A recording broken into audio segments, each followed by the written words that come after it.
AITA for filing for divorce after she said, "Tomorrow," for 30 days, and I replied, "Tomorrow." In Emily's dictionary, the word tomorrow wasn't a unit of time. It was a weapon of control. For 30 days, Mike heard this promise every time he tried to solve a problem, demand respect, or simply have a real conversation. She thought his silence was acceptance and that his patience was infinite. What she didn't realize is that while she was using tomorrow to run away from responsibilities, Mike was using today to organize his own exit. On the 31st day, the bill came due, the papers were served, and Emily's tomorrow finally turned into never again. Prepare to see what happens when a calm man decides he will no longer be the plan B for someone to whom he should be the priority. I was scrubbing a pan in the kitchen, the smell of last night's tacos still in the air, when Emily's voice cut through the silence like a dull knife. "Mike, you left the trash overflowing again," she said, without taking her eyes off her phone, her fingers tapping rapidly on the screen. She was slouching on a stool at the counter in her yoga leggings and an oversized hoodie, her tone sharp but casual, as if she were commenting on the weather. The trash was maybe half a bag full, far from overflowing. I put down the pan, dried my hands on a towel, and leaned against the counter, facing her. "Huh? It's Thursday. Pickup is tomorrow. It's not even full. You want me to take it out now? Just say so." My voice was calm, but I let a bit of firmness slip through, signaling that I wasn't in the mood for her little games. She didn't look up. "It's not about when it's collected, Mike. It's about you not doing your part." Her words were short, rehearsed, as if she had been waiting to drop that line. Another test, another poke to see if I would jump. I raised an eyebrow, keeping my tone light but direct. "Not doing my part, huh? I made dinner. I mowed the lawn and paid the cable bill this week. If a half-empty trash bag is your limit, come on. What is the real problem?" I crossed my arms, staring at her, challenging her to say something real. Her eyes flicked up and she gave me that crooked smile, the one that screamed she was already 3 moves ahead in her head. "Don't turn this into a problem, Mike. Just take out the trash. It's not rocket science." Her voice was sweet, but it had that condescending tone, as if she were talking to a child who forgot his lines. I smiled sarcastically, not yielding. "You didn't ask. You threw a barb. If there's a problem, say it. I'm not your errand boy, and I'm not going to keep guessing what's wrong." My tone was steady, but there was a bite to it, a silent warning that I saw through her act. She sighed loudly and dramatically, as if I were the culprit making her morning difficult. "You are so sensitive. It's just trash, Mike. Forget it. We'll solve it tomorrow." She waved her hand, dismissing me, her eyes back on her phone, as if the conversation had ended. There it was, tomorrow. Her favorite excuse, her emergency exit. I wasn't going to let it pass. "No, we are resolving it now. You want to talk about doing your part? Let's weigh it out, then. I'm working overtime, keeping this house running while you take care of your Instagram. If you're keeping score, let's look at the scoreboard." My voice was calm, but sharp as a blade cutting through her deflection. Her fingers froze on the screen, and she looked up, her jaw tense. "You are unbelievable. I do a lot around here, Mike. You just don't notice." Her tone was defensive, but there was a hesitation, as if she knew she was on shaky ground. I laughed, short and dry. "A lot like what, huh? Scrolling the screen, looking for smoothie recipes, planning your next girl's night? Name one thing you did this week that wasn't for you." I kept my eyes on her, my voice steady, letting her feel the weight of her own words. She opened her mouth, then her face closed up, blushing. "You're an idiot," she grumbled, grabbing her phone and leaving the kitchen like a hurricane. I didn't follow. I took out the trash, tied the bag, and threw it in the bin outside. If she wants to play queen, she is ruling an empty throne. That night, I arrived home late from the logistics company where I work. It's not a glamorous job. Coordinating shipments, fixing snags in the supply chain, dealing with drivers who miss deadlines, but I'm very good at it, and it pays for the house, the cars, and Emily's endless Amazon orders. I had worked overtime to cover for a guy on paternity leave, and she knew it. That didn't stop her from sending me a text at 4 p.m. "You're late again. Dinner is cold." I didn't reply. Fights over text are for losers, and I wasn't playing. When I walked in, the house was dark, except for the flickering light of the TV. Emily was stretched out on the sofa, wrapped in a blanket, scrolling on her phone. Some reality show about rich women fighting over designer bags echoed in the background. No sign of dinner, cold or otherwise. "Hey," I said, tossing my keys on the counter. "What's up with that cold dinner message? You didn't cook." My voice was casual, but I wasn't going to let it slide. She didn't look up. "I was going to, but you weren't here, so I didn't even bother. We'll eat tomorrow." Her tone was monotone, but there was a barb, as if she were daring me to argue. I leaned against the doorframe, letting out a low laugh. "So, you're mad because I didn't eat food that doesn't exist? That's a new one, huh? You want to tell me what's really bothering you? Because this isn't about dinner." My tone was light, but direct, cutting through her deflection. Her head snapped around and her eyes narrowed. "Don't twist things, Mike. You were never here. I'm not your personal chef, waiting for you to honor me with your presence." Her voice was loud now, almost shouting, with an air of condescension, as if she were scolding a dog. I stepped closer, keeping my voice steady, almost amused. "Never said you were. But don't text me about cold food when there is no food. That's just noise. I'm working, huh? Overtime pays for this sofa, that phone, your yoga classes that you never go to. If you're lonely, say so. Don't invent stories." My words were calm, but they hit like a punch, and I saw her flinch. She stood up, throwing the blanket aside, her voice rising. "You think you're some hero because you work late? I'm here, Mike, keeping this place standing while you're out there, doing God knows what. You can't act like I'm the villain." Her hands were on her hips. Her face flushed, but there was a crack in her armor. She was trying to grab control and failing. I grabbed a soda from the fridge, opened it, and took a sip, letting the sound of the fizz fill the silence. "Keeping it standing? The fridge is empty, the laundry is piled up, and you've been on that phone for hours. If you're running the show, where's the show? Or is all this just a performance for me?" My tone was cold, deliberate, as if I were presenting evidence in court. Her mouth opened, then closed, and she pointed a finger at me. "You are so full of yourself, Mike, acting like you're the only one keeping us afloat. I do a lot, and you don't value it." Her voice was shaking now, but it was more frustration than confidence. I tilted my head, letting a smile escape. "Value what, huh? Your TikTok marathons? Your disappearances? If you're doing so much, give me the list. I'll wait." I leaned against the counter, drinking my soda, watching her squirm. She froze, her fingers still in the air, then turned and stormed up the stairs like a hurricane, muttering, "We'll talk tomorrow." There it was again, tomorrow. Her usual excuse. I didn't follow. I ate a protein bar, switched to a basketball game, and went to sleep in the guest room. No yelling, no chasing, just a line drawn. If she wants to run away, she's running alone. The next morning, I was up at 6 a.m., making coffee and checking work emails. Emily came down in pajamas, her hair a mess, her face still carrying the irritation from last night. She didn't say good morning. Instead, she went straight to the point.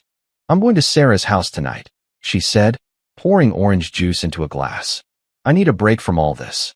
She waved her hand vaguely, as if the house or I were some kind of burden. I stirred my coffee without looking up. "Cool, have fun. Are you sleeping there?" My tone was neutral, as if I were asking about the grocery list, but I knew she was fishing for a reaction. She hesitated, the glass halfway to her lips. "Maybe. I'll let you know tomorrow." Her voice had that calculated sharpness, as if she were waiting for me to beg for details, show jealousy, or insecurity. I didn't take the bait. "All right. Text me if you need me to pick you up." I grabbed my mug and headed for the door. My voice remained calm. "I'm late for work." She called out to me, her tone sharp. "That's it. You don't even care where I'm going, who I'm with." Her voice had a trace of desperation, as if she needed me to chase her. I stopped, turned, and looked directly into her eyes. "You're a grown woman, huh? You don't need my permission to go out with your friends. But don't expect me to play detective just because you're dropping hints. You want space? You got it. Just don't cry when it's empty." My words were calm, but there was a warning in them, a silent promise that I wasn't a puppet. Her jaw tightened, and she held the glass as if it were a lifeline. "You're an idiot," she said, her voice low but trembling. I didn't reply. I just left, got in my car, and went to work. If she wants to test me, she will fail. At work, I was in the middle of a meeting with my boss, Karen, and a client who was behind on a delivery schedule. The client, a guy named Tom from a mid-sized retailer, was trying to pin the blame for the delay on us, his voice loud and presumptuous. Your team failed, Mike. We're losing money here. I leaned back in my chair, swiping through shipment logs on my tablet. Tom, let's stick to the facts. You changed the delivery window 3 times last week, didn't confirm the final time, and the guy at your warehouse signed off on the release late. My team moved mountains to ship your stuff. If you're losing money, check your own house first. My voice was calm and professional, but there was a steely firmness in it, and I saw Karen nod slightly. Tom blinked, caught off guard, then muttered something about checking his records. Karen stepped into the conversation, her tone smooth. Mike is right, Tom. Let's resolve this and move on. The meeting ended with Tom swallowing his words, and Karen gave me a quick, good job, as we left the room. Back at my desk, I felt the contrast. At work, I had control, respect, and I called the shots. At home, Emily was trying to turn me into a punching bag. Not happening. That night, Emily didn't come home. She sent a text at midnight. Staying at Sarah's. Back tomorrow. No apology, no explanation, just another tomorrow. I didn't reply. I went to the gym, ran 7 miles until my lungs burned, and went to sleep in the guest room. No calls, no texts, no pleading. If she wants to play hide and seek, she's on her own. The next day, I arrived home from work and found Emily in the kitchen stirring a pot of pasta, her hair tied up, wearing a tight blouse and a smile that didn't reach her eyes. Hey, she said, her voice soft, almost flirting. I'm making dinner. Are you hungry? It was a performance, and I saw it from a mile away. I dropped my backpack on the floor, leaning against the counter. Cooking now? Thought you were on a break. My tone was light, but there was a bite to it. I exposed her act without falling for it. She turned, her smile straining. Can't I do something nice for my husband? The voice was sweet, but it was that kind of sweet that hides a hook, as if she were trying to reel me back in. I crossed my arms, my expression impassive. You can, but don't pretend last night didn't happen. You disappeared, didn't call, and now you're playing the perfect housewife. What is the goal? Trying to make me forget the last 3 weeks. My voice was calm, but I wasn't letting her escape. Her smile faltered and her voice turned cold. There's no goal, Mike. I went to Sarah's house. I needed a night out.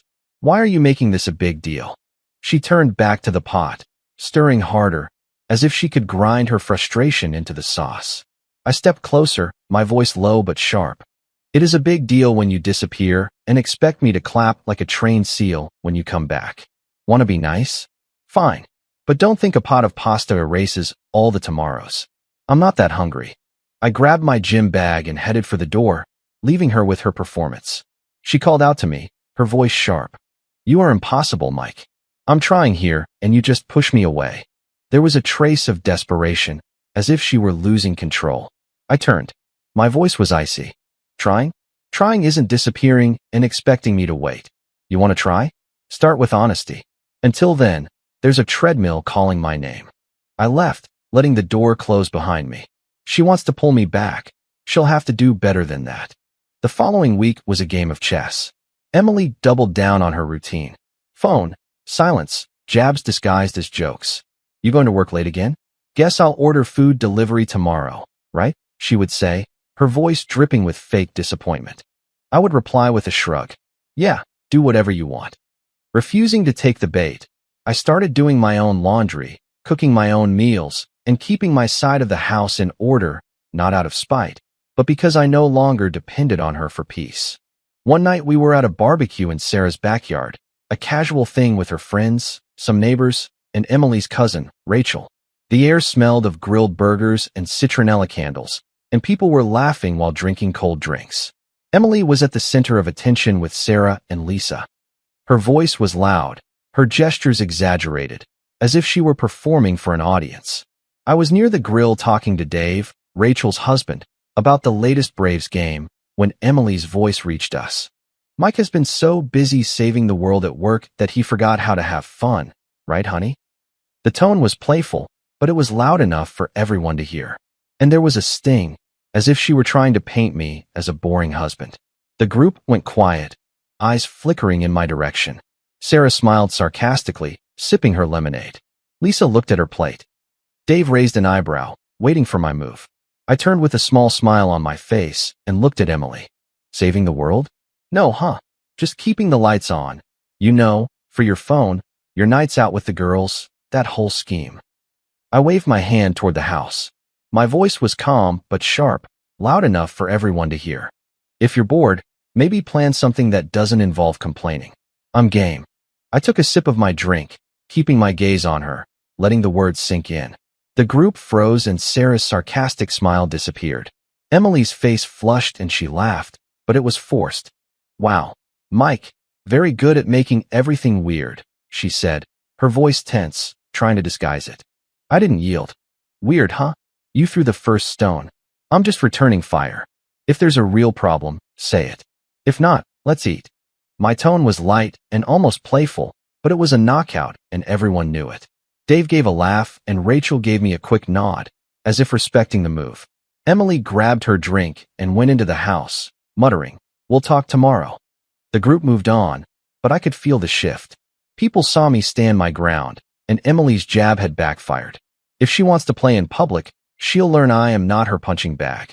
The next day, I was at a restaurant with Jared after work, eating a burger and drinking soda.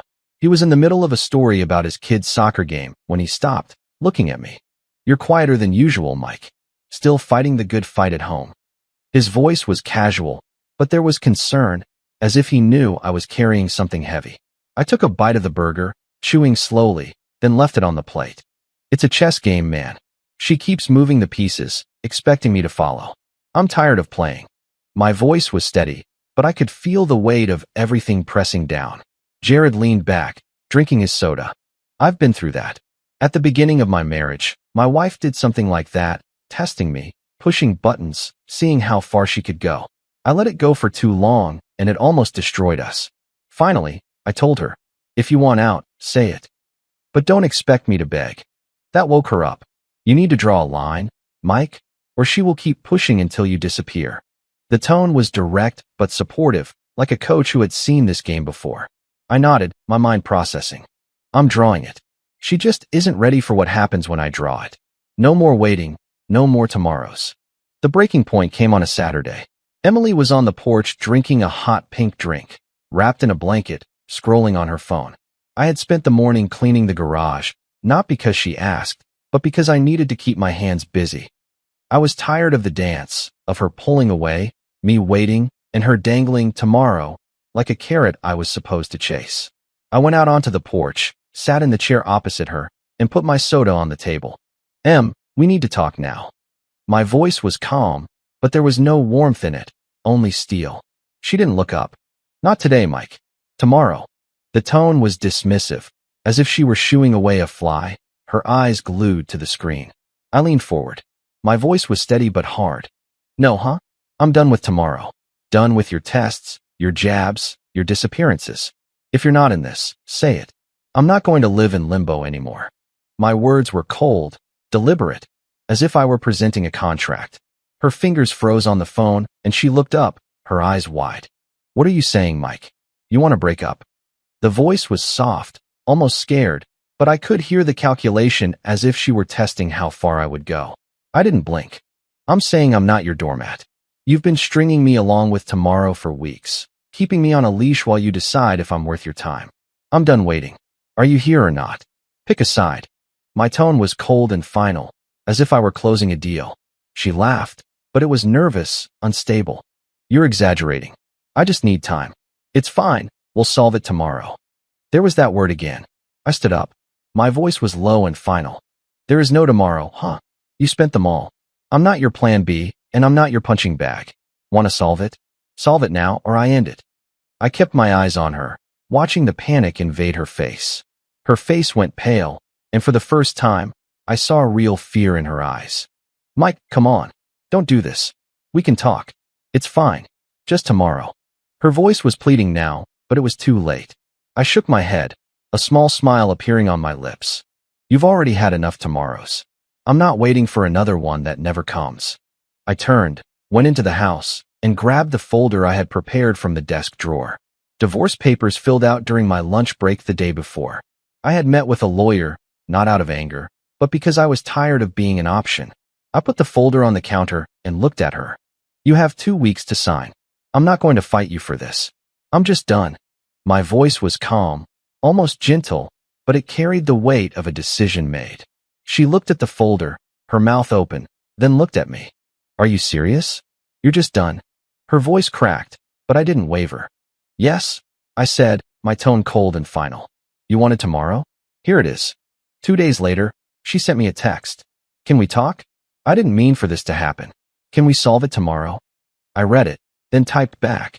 Tomorrow ended in divorce. Sign the papers. I hit send and turned off my phone. 10 months later, I'm in a new apartment downtown. It's smaller, but it's mine. No echoes of her voice. No half-promises clogging the air. I have my routine. Coffee in the morning, work, gym, maybe a soda with Jared on Fridays. Life is quieter, sharper, like a well-honed blade. Last week I bumped into Emily at a coffee shop. She was alone, her hair dull, her eyes tired.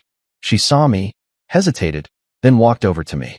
Mike, she said, her voice soft, almost broken. I messed everything up. I didn't realize what I had. Can we talk? I looked at her, calm and firm. We talked in silence for months. You didn't listen. My voice was even, no anger, just truth. Her eyes filled with tears, but I didn't flinch. I'm sorry, she whispered. I thought we had more time. Tomorrow, I interrupted her. My voice was cold and final. There is no tomorrow, huh? You used them all up. I'm living today. I paid for my coffee, nodded politely, and left. The street was alive with noise, the air fresh, and for the first time in years, I felt free. Comment. Sometimes, we make the mistake of thinking there will always be another chance to make things right. But the truth is, the only moment we truly own is right now. Establishing healthy boundaries is not about being cold or unkind. It is about respecting your own worth. Real partnership requires effort today, not empty promises for the future. Walking away from a situation that drains you is one of the bravest things you can do for your peace of mind. When someone communicates through silence, it is often the loudest cry for change. Taking responsibility for your own happiness means you stop waiting for others to treat you better. Healing begins the moment you decide that you deserve to be a priority, not just an option. Do not let the fear of being alone keep you in a place where you do not feel valued. Choose to live fully today, because your peace is too valuable to be postponed until tomorrow. If you liked it, don't forget to leave a comment and support the channel by subscribing. See you in the upcoming stories.